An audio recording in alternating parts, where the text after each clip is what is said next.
Hello Exile, and in this episode of Before You Buy, we're going to tear Havenwood limb from limb. So that should be fun. God, I was so excited going into the start of this theme. Like, Enchanted Forest is such a diverse and interesting thing to draw inspiration from. And to me, it felt that that was the direction they were going in with this theme.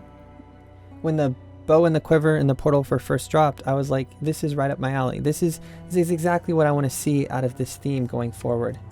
And then it drops. And it's a black onesie with leaf stickers. And it doesn't even share consistency with itself across all the various classes. At least the male model looks finished. The female model, the textures on the back freaking just stop as they go towards the neck. You're going to be wearing a back attachment 95% of the time anyway, that doesn't matter, but the rest of the model is so devoid of details, it looks like somebody took the fill tool, filled it with brown paint, and used Photoshop to just colorize the text. Like, where is the detail? We go from Miracle, one of the most detailed and animated sets we've ever received, groundbreaking in its features, by the way, to this. I don't understand the disconnect. I don't understand the roller coaster that we're on. Maybe it's just like the curse of Blight League. Like Blight League, everything either has to be absolutely incredible or just a dumpster fire. And like, I can hear your comments now, like, you're being too critical. Don't buy it if you don't want it. And you're right. You're completely right. I am being too critical, and it is completely optional. But at the same time, I wanted this set to be the best that it could have been. I wanted it to be our version of the Elderwood theme, if you will. And hell, it still could be like a single pass on the textures to bring it up to the quality that we're used to seeing out of the MTX sets, and it would be fine. And if that's not already the most frustrating thing when it comes to the set, there are moments, like when you're in Delve and you're in the darkness, there are moments where the colors and the contrast of the set just comes shining through, and it's beautiful. It's absolutely incredible. And then you die, it's back to the daylight, and you're like, oh, I guess I actually am just a 280p Crewy straight out of the Halloween Superstore. It was fun while it lasted. So I want to talk a little bit about combos, because that's kind of the point of this channel. Including the aforementioned criticism, the chest armor also has no neck. It kind of like stops at the base where the collarbones would be on the model. So like, if the helm that you decide to wear with it doesn't have a neck as well, the skin of the base model is going to show through, which is off-putting. So you have to use a bandana to cover that over. Plus side of that is the bandana also covers up a lot of that chest area, so you don't have to really worry about the lack of any detail there.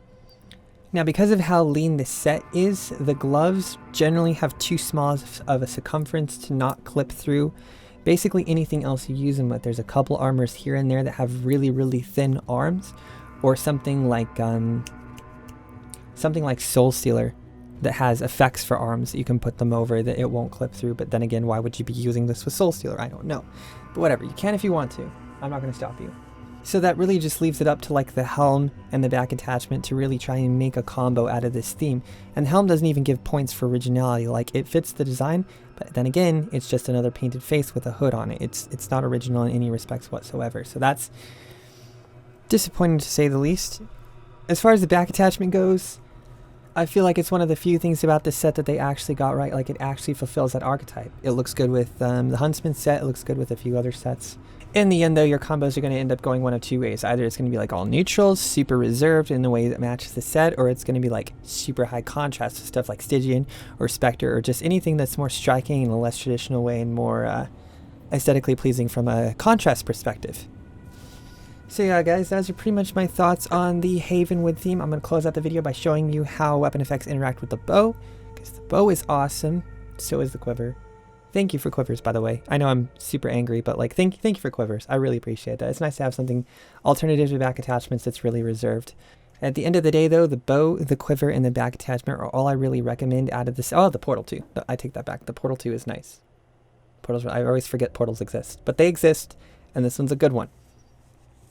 But yeah, other than that, just skip it or wait until they improve it. I don't know. It's just, I'm not impressed. I'm really not. But this set could have been so much better. And I'm disappointed to say the least with what we got. So yeah. Anyway, guys, I hope you enjoyed the video. Make sure you tell me how wrong I was in the comments, and also subscribe so I can feed my kids. Also, the pet is actually a Pokemon. Just letting you guys know. Okay, I'm done. Bye.